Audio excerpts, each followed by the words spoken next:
However, we're manifesting something to turn out. We also need to be open to the idea that it could be even better than what we were expecting.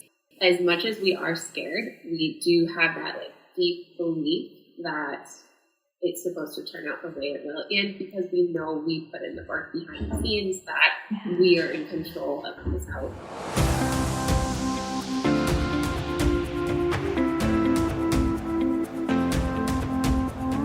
You are listening to the Beyond the Classroom podcast, a podcast for burnt-out teachers who know something's gotta give.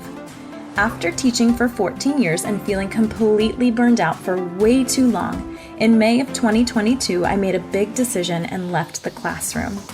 I now help burnt-out teachers like you take back balance and joy so you can wake up every day loving your life.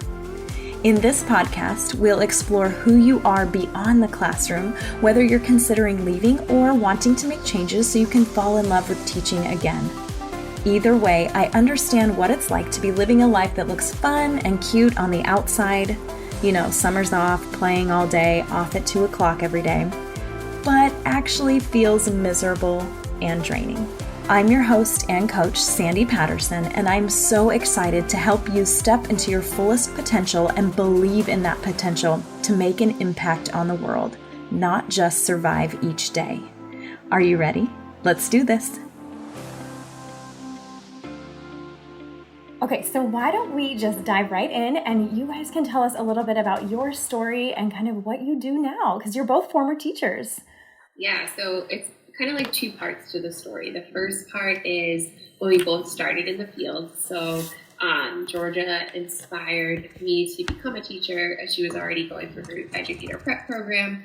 And I left school kind of not knowing, she always grew up knowing she wanted to be a teacher, and I just never really felt that. But if you look back, I feel like there were very obvious signs that should have been an obvious answer. But it just took me a little while to get there. So fast forward, we became roommates in college, and then we continued to live together after college. We were both teaching for over a decade. We absolutely loved it. And then in 2020, we both kind of left the classroom for different reasons. I was on maternity leave, and she was doing career exploration. And then I got into the work that we're doing now. And I'll let her talk a little bit about how the podcast and things kind of just naturally transpired from there. But I got an opportunity to work remotely and to help teachers in training specifically pass their Massachusetts state teaching tests, and then also do some work around supervising student teaching and really that beginning the beginning of the teacher career, in teacher career readiness. And that was kind of where I started getting lit up again about education. And then Georgia collaborated, and I'll let her finish. I love it.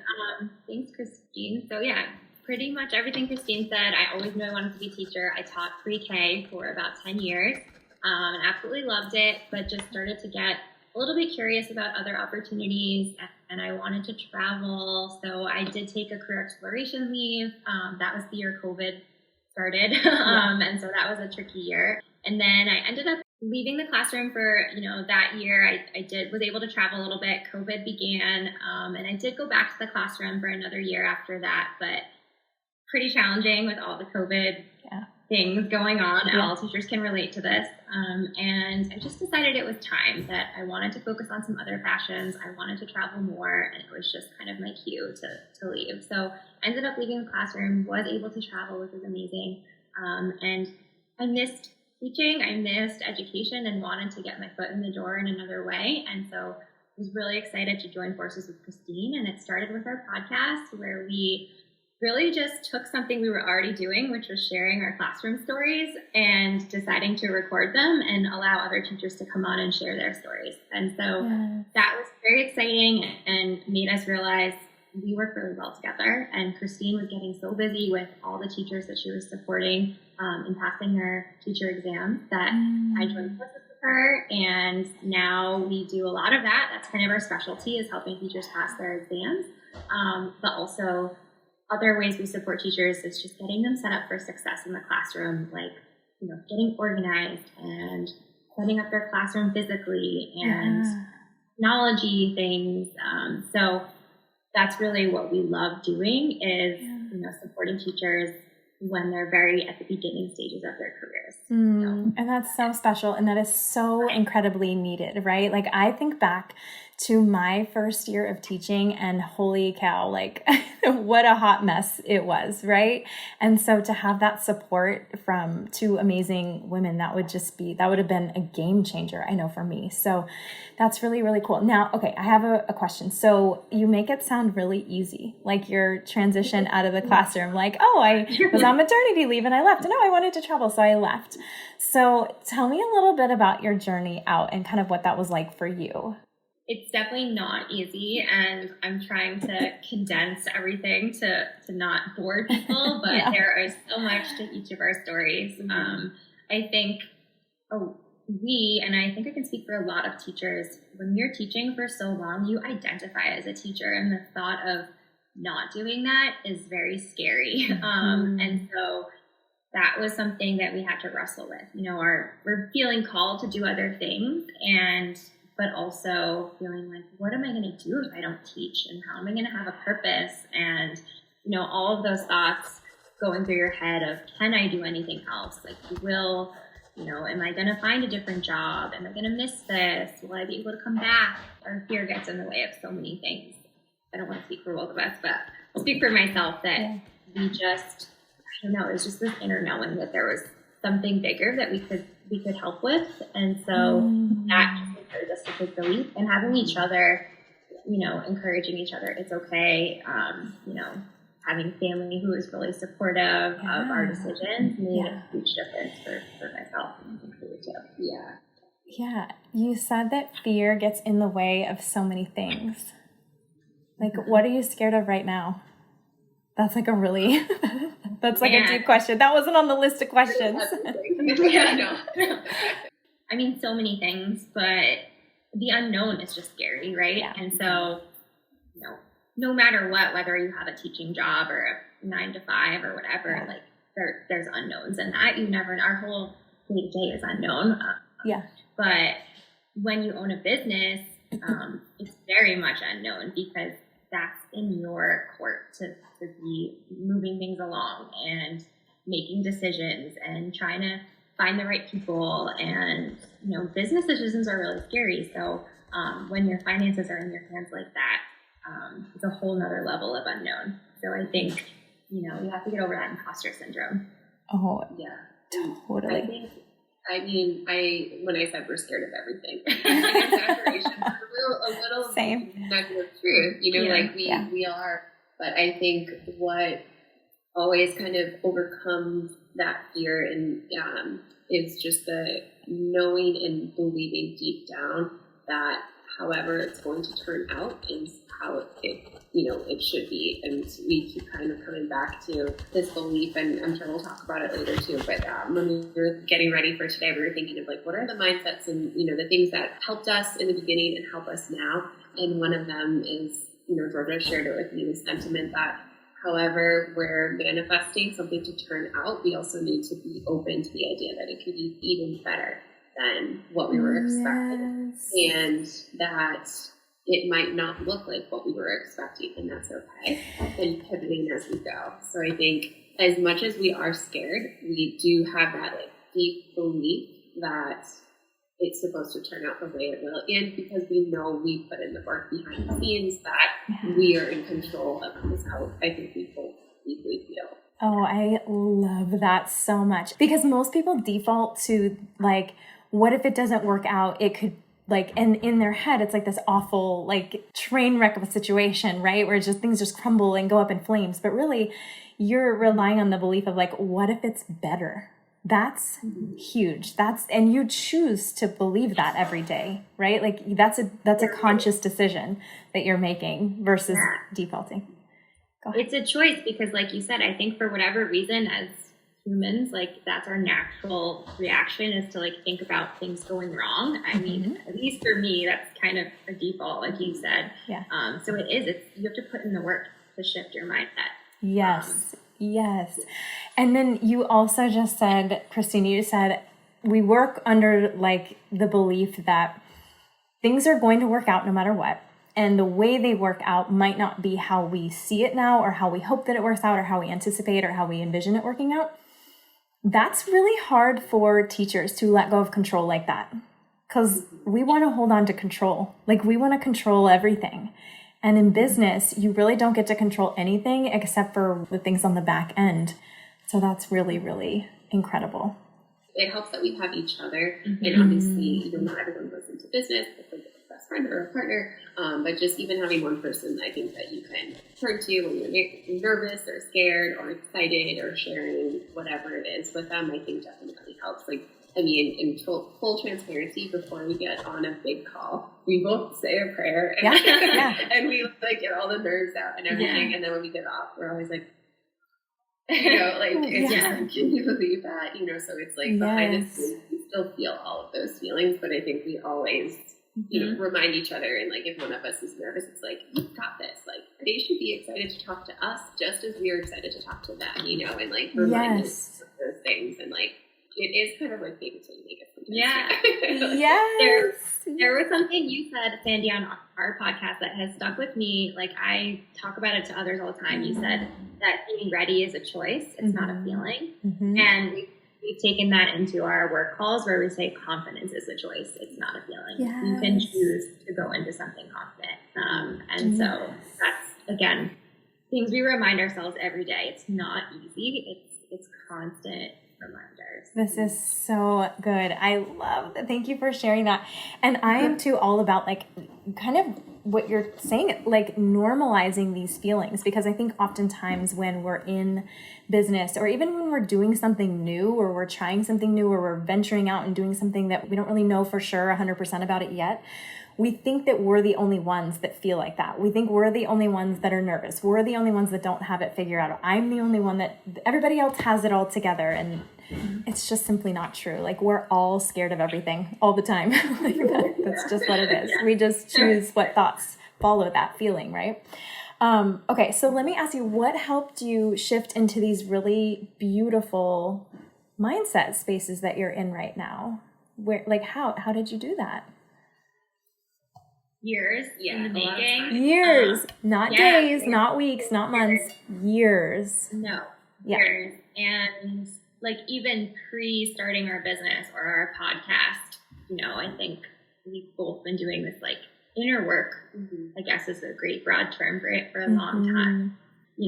Starting even in the classroom, there's a lot that goes on in your classroom and your personal life. And so just learning to set boundaries, all of that kind of encompasses, working on yourself and what brings you joy, what fills your bucket, what doesn't. And I think in doing that and taking time for yourself like that, you get to know yourself better. You learn what works for you, what doesn't. But it's years and years of finding like-minded people and just learning from others. Our podcast brought so many incredible people into our lives, yourself included, and those are our people that you want to be surrounding yourself with in real life and on social media, people that remind you to choose confidence and to believe in yourself and to never give up. So I think years and years of working on ourselves and surrounding ourselves with people who do the same thing is really what's gotten us to this point.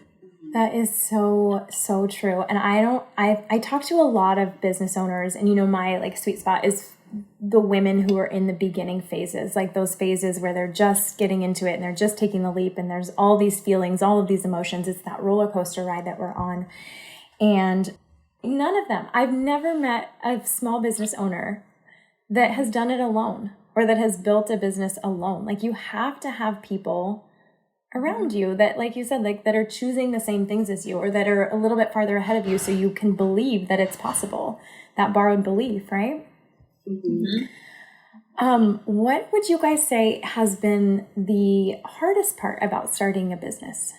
I think for me, like the first thing that came to mind for me was thinking back to, I think the hardest part was also an exciting part though. So I think you have to choose something that you can get obsessed about, that you would do in your like what you reach for. Like, I know for me, I reach for exploring stuff, and like I always say, like I nerd out, like, oh Jordan, I'm gonna nerd out on this right now. Like I'm gonna look into every possible avenue of like, what has this organization done in the past? How have they serviced teachers previously? What has worked? What doesn't work? And then I do like this deep dive. So like I would do that in my free time. Like I'm curious and I like to learn. And like I know, and I don't want to speak for Georgia, but like in her free time, like she likes to create, and she's always like behind the scenes, like making things look beautiful and telling stories in different ways. And so those are things that we do in our free time. So when I think back to like, when we were first starting, we worked for free for a while. You know, like we were taking calls. We were, you know, anyone who would agree to speak with us, we set time aside. You know, you don't turn a profit at first. You have to be okay with putting in your time into this idea that this is going to become something, and this will hopefully eventually, you know, become an organization and make you money someday, and, you know, all of the things. But you have to be willing to do that in the beginning, knowing that, you know, it's not there yet, and it will be. But I think you have to choose something that you can obsess about in your free time. At least we did. Like Yeah. And that's so clear in everything that you guys do and everything that you put out there. So absolutely. And you're right. Like when you just said we basically worked for free, like, because that's what we all have to do. Like we put the time in, and like you said, I'll get on a call with anybody that'll just talk to me or entertain the conversation. That's so true, because I think that a lot of people have this misconception that like you have this idea or you have this offer or this thing that you want to essentially make an impact and make money, and it doesn't happen immediately. Like it takes time and patience. And I often talk about, we've probably talked about this, about how business is like planting a garden, right? Like you don't plant seeds one day and then go out the next day and have this beautiful garden. Like you have to nurture it and tend to it and water it and pick the weeds. And then one day, years later, you come out and it's what you had hoped for. It is, yeah. Okay, so that was the hardest thing. What has been the best part about starting your own business? So it's funny, something was coming to mind that happened earlier today. So Christine and I, right before this call, we went to a rally in the city in support of the Educator Diversity Act, which is going to get passed in Boston. So we went to support the cause, and we took the train in with, you know, a bunch of other commuters in the morning going into work. And I like looked at Christine and I said, "Aren't you glad we're not going to work right now?" And Christine said, "Well, we kind of are."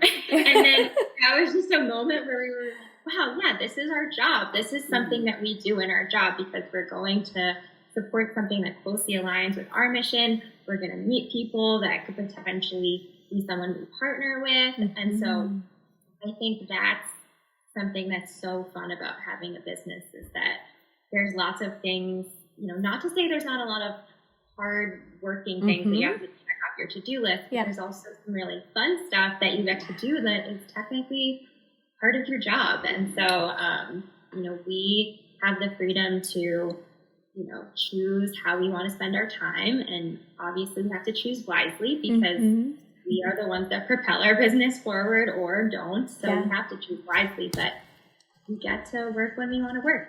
And, you know, sometimes set boundaries because I want to work all the time. But most of the time it's a blessing that we can create this. Oh, I resonate with that so much. My husband was just like, what are you doing right now? I'm like, oh, I'm going to go record a couple podcast episodes. And it's same thing. Like, this is part of what I get to do. And it feels so fun, and it feels so like impactful and fulfilling at the end of the day, but in a way that it doesn't like drain me, right? Like that isn't like completely draining. So I feel that. Okay. Question along those lines. So I know that a lot of people can fall into the trap of when they own a business. So let's say you go from a 9-to-5 or from a teaching job, and then now you're in your business, taking this really bad habit of feeling like you need to work all the time. It sounds like you have done a really good job of creating those boundaries. So tell me, was it always like that, or is that something you had to learn? Tell me more. I don't know if we've done a really good job at it. We're working on it.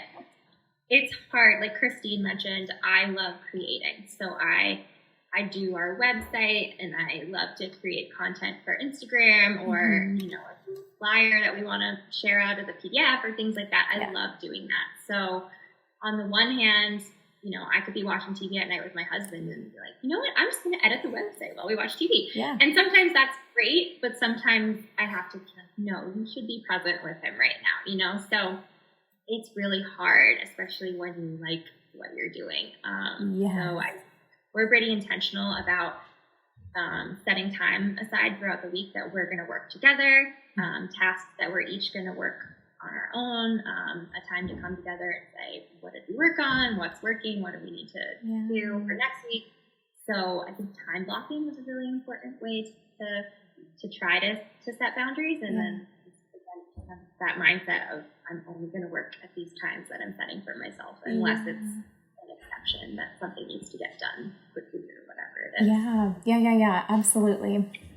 Did you want to add to that, Christine? We're both, I know I was just going to say, we're both good at, like we adjust on the fly as needed. Like, there are a lot of times where time-sensitive things come up, but I think because we're both just, you know, obviously, like, same goal and obviously moving things forward and making connections. So I think we do a really good job at, like, oh, if I can't be here for this thing, then, like, I'll take it over, or I'll do this in this time block. So, like, oftentimes if something does come up outside of schedule, we're good at, like, figuring out between the two of us. And we're also trying to be really mindful of, we're doing a lot of work around slow productivity, which is essentially taking things off your plate. And I'm not going to do a good job at defining this, but the idea that, like, less is more. So rather than adding to your to-do list, kind of like taking away. So, like, for example, Georgia's goal right now is working on, when she's working out, she doesn't have her phone at all. She's not checking it. And my goal, which I'm starting tonight, because I messed up last night, is no work stuff after my kids are in bed. So I'm really trying to just unplug. It's so easy for me to be like, oh, I'm just going to look at this thing for tomorrow. Or so we're good at reminding each other of boundaries too. I just had my honeymoon, my belated honeymoon, and I wanted to do things for work while I was on it. And Christine was like, no, Georgia, I will do it for you. I will take everything over. Like, don't worry. Okay. So, your also, just side note, your honeymoon, I was like there with you, girl. Like, it looked amazing. Yes. Oh my gosh. Like, I put it literally after watching your stories, I was like, this is going on our bucket list. And I added it to the bucket list. I was like, this is amazing. Oh my gosh. When you plan it, I'll tell you all about it. Please. Or if you need help planning it, our friend from college, Catherine, is a travel planner. Okay. And she planned it all for us. She's incredible. Awesome. But yeah, so it's great to have a business partner, especially for that reason when you're on vacation. And I was going to say, you guys have built-in accountability. Like, you have a built-in, and I feel like oftentimes, like, when we tell somebody else we're going to show up for them, like if we tell our friend we're going to show up for our friend, like, we're going to show up. It's so much easier to not show up for yourself. So when you have somebody in the game that's relying on you, to myself, I'm like, dang, why don't I have a friend in my business like this? I need a friend. But also, Christine, did you call it soul productivity? Slow productivity. Oh, slow, S-L-O-W. It's a movement in self-care. One of our colleagues, we're going to have her on our podcast, so definitely listen to her episode. She talks about it, and that's her line of work. But it's kind of the idea that you're intentionally blocking your day and scheduling your day so that you're not rushing from thing to thing. You have time where you work, you have time where you rest, and creating, like, those little twists and like boundaries over time to allow. Yeah, it's the white space, like the space where you're not. And I think too, oh my gosh, I think as teachers, right, we're so used to rushing from thing to thing. Like, that is ingrained in so many teachers of just like, go, go, go, go, go. And if you're not going, if you're sitting down, or if you're, not doing the thing, it's like bad. That's so good. I'm going to look that up. Slow productivity. I'm going to. Said her colleague is an expert in it, and she's just taught us so much. And, even simple things like she has in her email signature, I only check my email 10 a.m. to 4 p.m. Monday through Friday. Yeah. And so it's just a subtle reminder to yourself, like, do not check your email. No one's expecting it because it's in your signature. It's so easy nowadays we all have our phones, so we kind of expect someone to respond to us immediately. We're just like, they must see it, they're going to respond. And so I think something simple like that can take the pressure off yourself to feel the need to respond to someone right away. And also it's just giving them a heads up. I have boundaries. So respect. I love it. I love it. Yeah. Thank you for sharing that. Okay, so last question. Probably that's a lie, but I'll say last question. What changes have you seen in yourself? What are the biggest changes you've seen in yourself since starting a business? Definitely confidence. I mean, I don't think that I would have considered myself someone who wasn't a confident person prior, but I realized something that I've learned since I started meditating and owning a business and putting myself out there more is that I really cared a lot about how other people perceive me.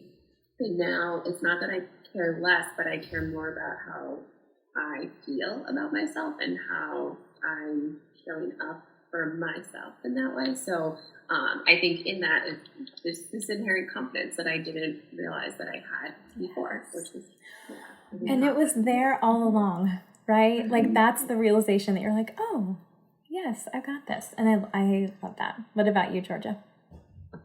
Probably echo the confidence thing because, I think overwhelmingly that's what I feel has changed the most for me. I think having conversations can be really scary. We try to talk to, admin of school districts and, higher ups at colleges. And so the idea of reaching out to these people at first was really, really overwhelming and intimidating, and it still is. But with practice, we've been able to, perfect our little elevator pitch, if you will, and just go into it kind of thinking to ourselves, we are an asset to you. Like, you would be lucky to work with us. So here we are pitching ourselves. Whereas before it was more so, I'm so scared to talk to you. You're so much cooler than I am. And so those things still sneak in. Like we said, it's a work in progress every day. It's a mindset thing. But to think about when we started our outreach back in January is when we really started. To now, it's night and day. And that's 6 months, January of this year? Yeah, that's when we really started. Isn't that interesting too? I feel like when I started a business, like I saw so much growth in myself that I wouldn't see in myself otherwise. Like in teaching, you just kind of get comfortable and you're doing the thing, and it's like there's not a lot of like growth there, which is not a bad thing. It's just, it's just a thing. So I get that so much. Okay, I'm going to ask you one more. I told you that was a lie. So one more question. Then you guys asked this question on your podcast too. How do you define success now? We haven't thought about this in a while. Oh my gosh. I love that you're turning this on us. Yeah. I think for me, success is when I was teaching, everything was so busy all the time. Like in it, like we just said, one next, you're rushing through your lunch, you're rushing through this, you're rushing through that, you're rushing in traffic to get there, and then rushing to get home, and then just do it all over again the next day. And it's, you love it. It fills your heart because that's why we're teachers. We feel what we're doing is making a difference. But nowadays, and we're still so busy, but it's like the busyness is more of a choice than stuff that we are doing because we have to and we're on autopilot. So I feel like my life now is just so much more free. And I saw you post something the other day, Sandy, about how, last week you had to take your dog to the vet, and you were able to do that. And, if you were in a classroom, it would have been so much more stressful of like having to write a lesson plan and get permission to leave and this and that. So our lives are busy now, but in a different way. And I think to me, that's success, like getting to really choose how I spend my time. A sense of peace that I didn't have before. Yes, I love that. I was going to say something so similar, but no, I'll pivot into success from like a job standpoint. So I definitely resonate with everything Georgia just said, and just having the flexibility now and creating something that is ours and our messaging and people believing in us. It feels successful, but also just from an educator standpoint, I used to think of success as only my students. So like my student growth, my students and their families, seeing their changes and seeing them meet their goals over time as a special ed teacher. And now I think of success as a much bigger scale, and I see that we actually are able to impact educators too. So like the whole education community now, we are able to bring about change from a larger scale, and that feels so successful. Yeah. Change for the better, I think, and the things that we're doing now, the organizations that we're supporting and partnering with, who resonate with that message, it feels like the ultimate dream. Yes, and it's so clear that you both believe so deeply in what you're doing. Like I said, everything that you put out, it's very inspiring. So yes. We talk about it all the time. Oh, thank you. Okay, so why don't you share a little bit more about where we can find you? Where can people find you? Where do you hang out? Yeah. Well, our podcast, you can find us on Instagram at Making the Grade Pod, and also makingthegradepod.com. You can find all of our episodes there, including Andy's. And so that's for more if you're just interested in hearing teacher stories and like maybe want to share your own. We're always accepting new guests. And then for our consulting work, where we work, a lot of it, like I said, is with organizations, but we do work one-on-one with teachers. So if you're a new teacher or an aspiring teacher, you can follow us at Making the Grade Project. And we do one-on-one sessions where we'll help you get ready for an exam, and also on a variety of topics. For example, being organized, flow productivity, using, AI for your classroom, in a way that makes sense and is safe for everybody, and things like that. So we offer that service to teachers every year. Professional development for new teachers, and like the first 5 years is kind of our sweet spot. I love it. I was thinking what came up for me when you were saying that. I was like, you guys need like a membership or community. We do. We have one for teachers that are trying to pass their exams, specifically in Massachusetts, but we'd love to broaden that to be for all teachers. So thank you for... I'm like planting the seeds there for you, you guys. You guys are both so amazing. And just... If there are any principals listening, we come in, like Christine said, and do this work for the whole school. So awesome. So wonderful. Well, thank you, ladies, so much again for taking time out of your schedule. I do not take that lightly, and I know so many people are going to appreciate this conversation and just your honesty and vulnerability about what it's like to start a business as a former teacher. So I appreciate you both so much. And you guys, we'll see you back here for the next episode. Thank you, Georgia and Christine. Thank you so much. Thanks so much for listening to this episode of Beyond the Classroom. If you know something has to change and you're ready to take the next step to make it happen, whether it's in or out of the classroom, let's talk it through together. Schedule a no-obligation chat with me and we can talk through where you're stuck, how to get you unstuck, and how to keep you moving forward. Schedule your free call today by clicking the link in the show notes. I can't wait to connect with you.